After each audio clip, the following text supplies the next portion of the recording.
आज पढ़ेंगे हम लोग हरित क्रांति। ठीक है, हरित क्रांति। हरित क्रांति जो शब्द है, हरित क्रांति शब्द, हरित क्रांति का जो शब्द दिया था, ठीक है, शब्द दिया था विलियम गॉड ने, विलियम गॉड ने दिया था, गॉड ने, ठीक, विलियम गॉड के द्वारा दिया गया था। ठीक है, कहीं ना कहीं ये वर्ड दिया था, ये दिया था 1968 में। कब दिया था? 1968 में। और कहीं ना कहीं के भाषण में ही बोला होगा हरित क्रांति, तो इसने अपने भाषण में दिया था। तो गॉड ने दिया था, इसे याद रखना, गॉड ने दिया था हरित क्रांति, ठीक है, अपने भाषण में। ठीक, कब दिया था? 1968 में। ठीक, ये यूनाइटेड स्टेट ऑफ अमेरिका के इंटरनेशनल डेवलपमेंट के निर्देशक थे। ठीक है, ये याद रखने की जरूरत नहीं है, बस इतना याद रखना है कि विलियम गॉड ने दिया था हरित क्रांति शब्द 1968 में। ठीक है, अब इन्होंने तो शब्द दिया था। हरित क्रांति के जनक कौन है? हरित क्रांति के बारे में रिसर्च किसने किया? तो जनक माने जाते हैं विश्व में माने जाते हैं Norman Borlaug, Norman Borlaug, Norman Borlaug माने जाते हैं विश्व में हरित क्रांति के जनक। ठीक, और भारत में बोला जाए भारत में हरित क्रांति के जनक है एम.एस. स्वामीनाथन, एम.एस. स्वामीनाथन। ठीक, अब देखेंगे हम लोग कि ये जो हरित क्रांति है उसकी शुरुआत कैसे हुई। हरित क्रांति की शुरुआत, ठीक, तो सबसे पहले, ठीक, कौन? ये नॉर्मन बोरलॉग। कौन? Norman Borlaug. ठीक है, इनका जन्म हुआ था यूएसए में, यूएसए के आईवोआ प्रांत में इनका क्या हुआ था? जन्म हुआ था। ठीक, और इन्होंने, ये थे मैक्सिको में काम करते थे, ये काम करते थे मैक्सिको में। ठीक है, मैक्सिको में काम करते थे। मैक्सिको में एक कंपनी थी रॉकफेलर एंड फोर्ड फाउंडेशन। ठीक है, रॉकफेलर एंड फोर्ड फाउंडेशन। ठीक है, तो नॉर्मन बोरलॉग मैक्सिको में Rockefeller and Ford and foundation में काम करते थे। ठीक है, मैक्सिको में एक बार क्या हुआ था, गेहूं में रस्ट डिजीज लगा था, गेहूं का उत्पादन बिल्कुल भी नहीं हो रहा था। गेहूं, ठीक है, ऐसी बीमारी लगी थी जिसे बोला जाता है स्टेम रस्ट। ठीक है, स्टेम रस्ट, यहाँ पे आप लोग इमेज देख सकते हैं। ठीक है, स्टेम रस्ट। ठीक है, स्टेम रस्ट जो था, ठीक है, ये लगा था गेहूं में। ठीक, ये है एक फंगल डिजीज, जो कि क्या है? फंगल डिजीज है। ठीक है, जो स्टेम रस्ट है वो लगा हुआ था, फंगल डिजीज। इस वजह से गेहूं का उत्पादन मैक्सिको में हो नहीं पा रहा था। तो नॉर्मन बोरलॉग जो थे, जो कहाँ काम करते थे? Rock failure and Ford foundation. ठीक है, तो नॉर्मन बोरलॉग जो थे वो यहाँ काम करते थे। ठीक है, तो एक कंपनी को मिला कि आप इसका कुछ करो, ये बीमारी हो रहा है, गेहूं हो नहीं रहा, तो इसके ऊपर कुछ रिसर्च करो। तो ये जो रॉकफेलर जो कंपनी थी, रॉकफेलर, ठीक है, इसमें ये काम करते थे। और इसी कंपनी में रह के नॉर्मन बोरलॉग ने हाई यील्ड वैरायटी डेवलप की। हाई यील्ड मतलब उच्च गुणवत्ता वाले, साथ ही जो डिजीज रेजिस्टेंस थे, डिजीज रेजिस्टेंस थे। ठीक, डिजीज रेजिस्टेंस मतलब जिनमें रोग प्रतिरोधी थे, जो क्या, किसके प्रतिरोधी थे? रोग प्रतिरोधी थे। ऐसे बौने किस्म के गेहूं के पौधे विकसित किए, बौने किस्म के पौधे गेहूं के विकसित किए। ठीक है, तो बौने किस्म के पौधे इन्होंने विकसित किए, जो कैसे थे, रोग प्रतिरोधी थे और हाई यील्ड वैरायटी वाले थे। ठीक है, तो अब क्या हुआ, यहाँ पे मैक्सिको में इन्होंने गेहूं के बौने पौधे जो कैसे थे, जो जो डिजीज फ्री थे, जो कैसे थे, डिजीज रेजिस्टेंस थे, रोग प्रतिरोधी थे, ठीक है, और हाई यील्ड वैरायटी मतलब उच्च गुणवत्ता वाले थे। ऐसे गेहूं को इन्होंने विकसित किया। ठीक है, इससे क्या हुआ कि मैक्सिको में बहुत ज्यादा गेहूं की अब क्या होने लगी, पैदावार हुई। गेहूं की पैदावार मैक्सिको में क्या हो गई, बढ़ गई, और इसी से हरित क्रांति की शुरुआत हुई। इसीलिए नॉर्मन बोरलॉग को बोला जाता है हरित क्रांति का जनक। क्या बोला जाता है, हरित क्रांति का जनक। ठीक है, अब ये इतना अच्छा काम किए तो इनको मिलेगा पुरस्कार। ठीक है, तो इनको पुरस्कार मिला विश्व खाद्य पुरस्कार, इसके लिए इनको मिला विश्व खाद्य पुरस्कार। और 1970 के दशक में मिला था इनको शांति के क्षेत्र में नोबेल पुरस्कार। शांति के क्षेत्र में क्या मिला था, नोबेल पुरस्कार, शांति क्षेत्र में नोबेल पुरस्कार। ठीक, तो इतनी चीजें किसको मिली, किस वजह से मिली, नॉर्मन बोरलॉग को मिली। ठीक है, क्या किया इन्होंने, मैक्सिको में बिल्कुल भी गेहूं पैदा हो नहीं रहे थे क्योंकि वहां पे रस्ट डिजीज लगा था जो कि एक फंगल डिजीज है। तो इन्होंने रोग प्रतिरोधी और बौने किस्म के क्या किए, हाई यील्ड वाले गेहूं के पौधे बनाए, जिसके लिए इनको विश्व खाद्य पुरस्कार मिला। और शांति के क्षेत्र में 1970 में इनको मिला नोबेल पुरस्कार। ठीक है, अब देख लेते हैं हम लोग भारत में हरित क्रांति। भारत में हरित क्रांति शुरू कैसे हुई, तो भारत में हरित क्रांति कुछ ऐसे आई, ठीक है, कि 1965 में हो गया भारत चीन का युद्ध।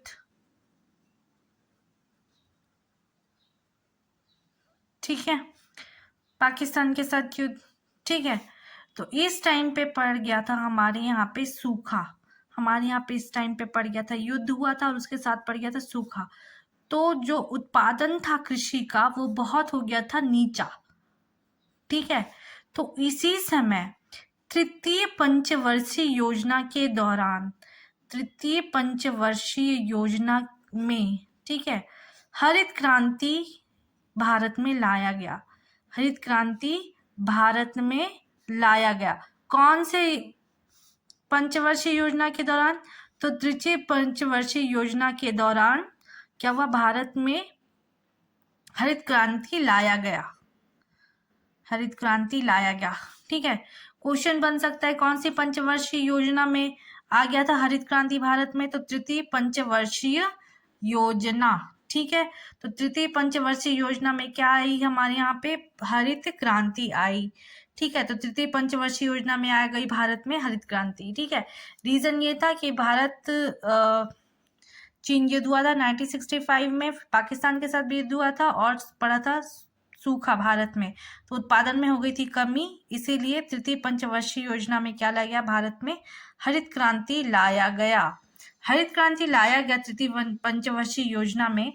ठीक है, तब टाइम क्या चल रहा था, तब हमारे यहाँ पे चल रहा था 1966 से 67 के बीच चल रहा था भारत में तृतीय पंचवर्षीय योजना में चल रहा था योजनावकाश।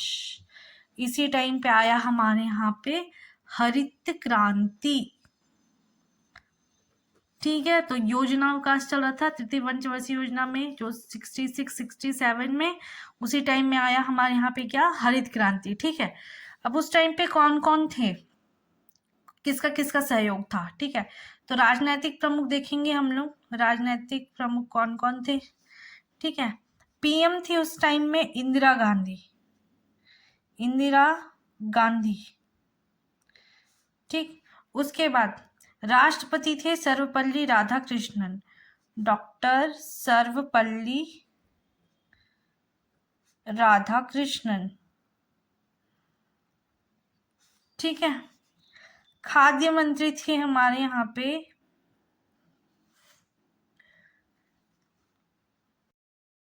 सुब्रमण्यम। सुब्रमण्यम। ठीक है। हमारे यहाँ पे ये हरित क्रांति के जो मेन ऑपरेटर थे, भारत में हरित क्रांति के जनक बोला जाता है किसे? में हरित क्रांति लाने वाले कौन थे? भारत में हरित क्रांति के हेड थे तुम्हारे डॉक्टर एम.एस. स्वामीनाथन। ठीक है, यहाँ तक क्लियर हुआ। तो तृतीय पंचवर्षीय में आया हमारे यहाँ पे। ठीक है, उस समय 66-67 में चला था योजना। ठीक, उस समय पीएम थी इंदिरा गांधी, राष्ट्रपति थे डॉक्टर सर्वपल्ली राधाकृष्णन, सुब्रमण्यम, और भारत में हरित क्रांति के हेड थे उस टाइम पे डॉक्टर एम.एस. स्वामीनाथन, जिनको फरवरी में भारत रत्न दिया गया। क्या दिया गया? भारत रत्न दिया गया। यहाँ तक क्लियर है? अब हरित क्रांति पहले कहाँ आई? तो हरित क्रांति सबसे पहले आई थी हमारी मैक्सिको में, हमारी नहीं है, मैक्सिको में। ठीक है, दूसरे नंबर पे आई है भारत में। कब आई है? 1966-67 में। ठीक है, यहाँ तक क्लियर है? ठीक, अब हम लोग देख लेते हैं शोध संस्थान। तो कुछ कुछ संस्थान है, तो देखेंगे हम लोग। अंतर्राष्ट्रीय चावल अनुसंधान संस्थान, मनीला, फिलीपींस। कहाँ पे? Manila, Philippines.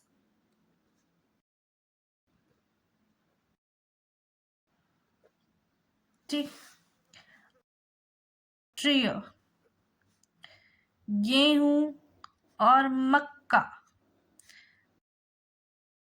संस्थान। अब गेहूं और मक्का सबसे पहले बार हरित क्रांति कहाँ पे हुई? में। तो दैट मीन्स उसका मुख्यालय कहाँ होगा? मैक्सिको में। ठीक है, राष्ट्रीय कृषि विपणन, ये है हमारे जयपुर में, जयपुर। ठीक है, और भारत का पहला कृषि है, ठीक, ये है उत्तराखंड में। ठीक, गोविंद वल्लभ पंत, ठीक, कृषि प्रौद्योगिकी विश्वविद्यालय। ठीक है, सबसे ज्यादा ऐसे चावल के नूडल्स बनते हैं, ऐसे याद रखना, सबसे ज्यादा चावल के नूडल्स बनते हैं इंटरनेशनल लेवल पे मनीला, फिलीपींस। ठीक है, उसके बाद गेहूं मक्का का सबसे पहला काम हुआ था मैक्सिको में। राष्ट्रीय कृषि विपणन संस्थान बोलेगा तो जयपुर में। ठीक है, और भारतीय कृषि विश्वविद्यालय बोलेगा तो उत्तराखंड, गोविंद वल्लभ पंत कृषि विश्वविद्यालय। तो इंटरनेशनल लेवल पे नूडल हम लोगों को कहाँ याद रखना? चावल के नूडल मनीला में। अंतरराष्ट्रीय गेहूं मक्का सबसे पहले बार रिसर्च हुआ था कहाँ पर? मैक्सिको में। ठीक, राष्ट्रीय कृषि विपणन संस्थान हुआ जयपुर में, और पहली यूनिवर्सिटी है उत्तराखंड में जिसका नाम है गोविंद वल्लभ पंत। ठीक है, राष्ट्रीय चावल अनुसंधान, राष्ट्रीय चावल अनुसंधान केंद्र पूछेगा तो ये है कटक, उड़ीसा। ठीक है, अब हम लोग देखेंगे भारत में हरित क्रांति। ठीक है, भारत में हरित क्रांति की शुरुआत ऐसे हुई थी कि 1965 में भारत चीन का युद्ध हुआ था, पाकिस्तान के साथ भी युद्ध हुआ था। तो उस टाइम पे भारत में पड़ गया था सूखा और उत्पादन हो गया था बहुत ज्यादा कम। ठीक है, अब इसी उत्पादन को बढ़ाने के लिए हम लोगों ने क्या लाया? हरित क्रांति लाया। ठीक है, हरित क्रांति हम लोगों ने कब लाया? तो तृतीय पंचवर्षीय योजना में लाए। कब लाए हम लोग? तृतीय पंचवर्षीय योजना। उस टाइम में भारत में चल रहा था योजनावकाश। क्या चल रहा था?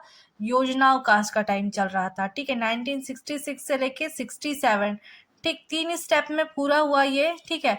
सबसे पहली बात तो ये हुआ था 65 में युद्ध शुरू हुआ था, उसके 1 साल बाद सूखा पड़ गया था, ठीक है। तो 1966-67 में योजनावकाश था, तो 67 से लेके 80, फिर 80 से लेके 95 और 95 से लेके अब तक, तो टोटल 3 चरणों में हमारे यहाँ पे भारत में 3 चरण और तृतीय पंचवर्षीय, तृतीय पंचवर्षीय में 3 चरण में हुआ, तृतीय पंचवर्षीय में 3 चरण में, जो कि योजना अवकाश का टाइम था 66 से 67, ठीक है।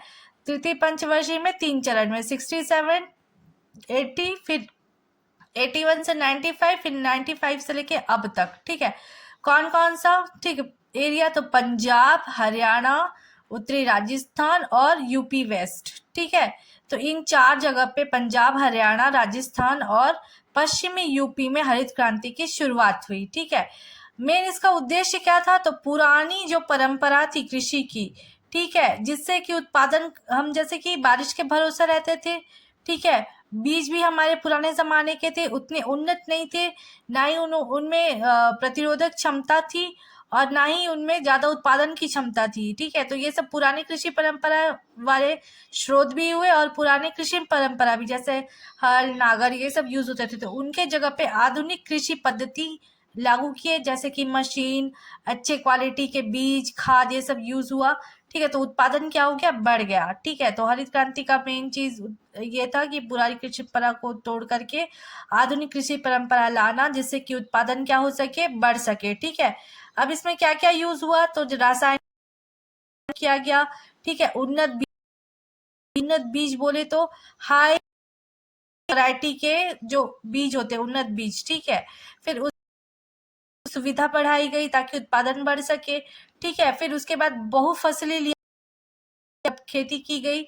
बहुफसली खेती फसल, पहले जैसे धान चावल ये सब, मतलब गेहूं, ये सब का ही खेती करते थे, तो अब खेती इन्होंने क्या की? बढ़वाई। अब आप और फसल लीजिए, ठीक है। धान भी सीजन में 2 बार लगाइए, तो ऐसे बहुफसली कृषि पर भी जोर दिया हरित क्रांति में।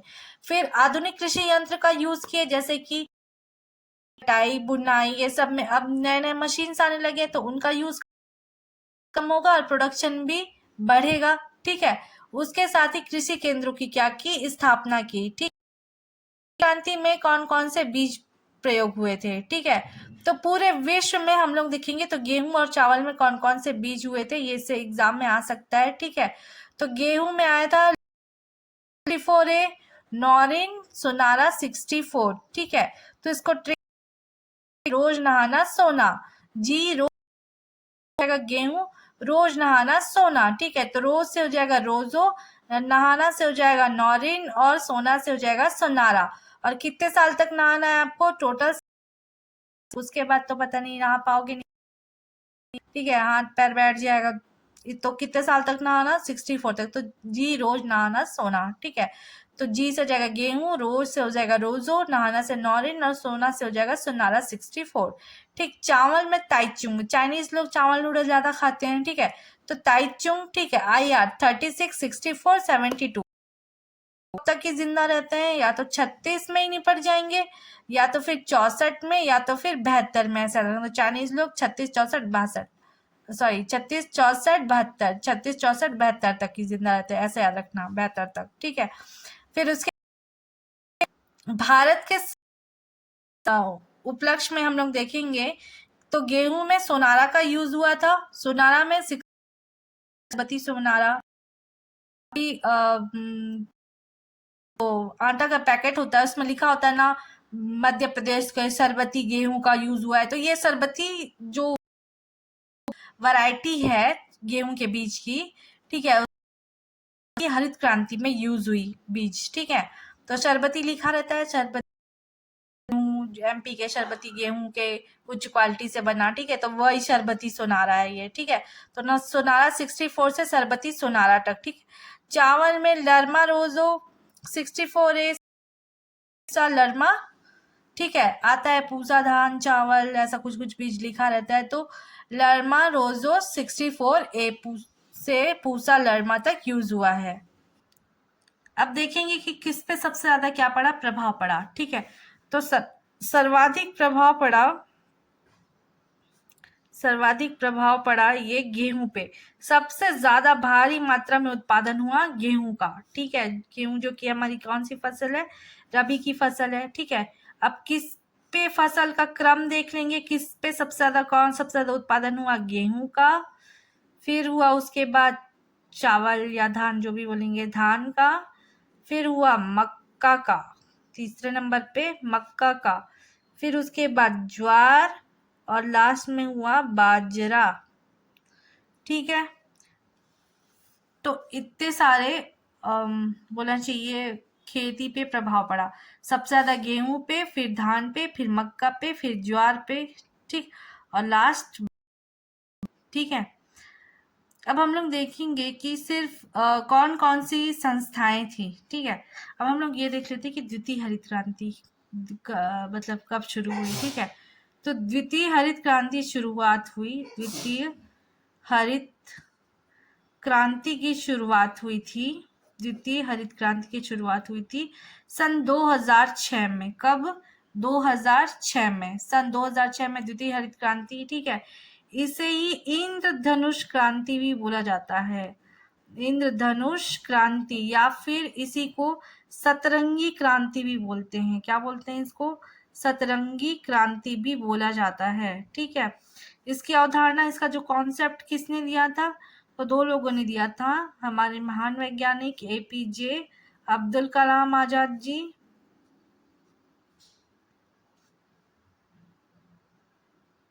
ठीक, और एमएस स्वामीनाथन ने। ठीक, टोटल इसका लक्ष्य था 50,000 करोड़ का। ठीक है, यहाँ तक क्लियर है। अब हम लोग देखेंगे कि कौन कौन सी संस्थाएं इस हरित क्रांति में इन्वॉल्व थी।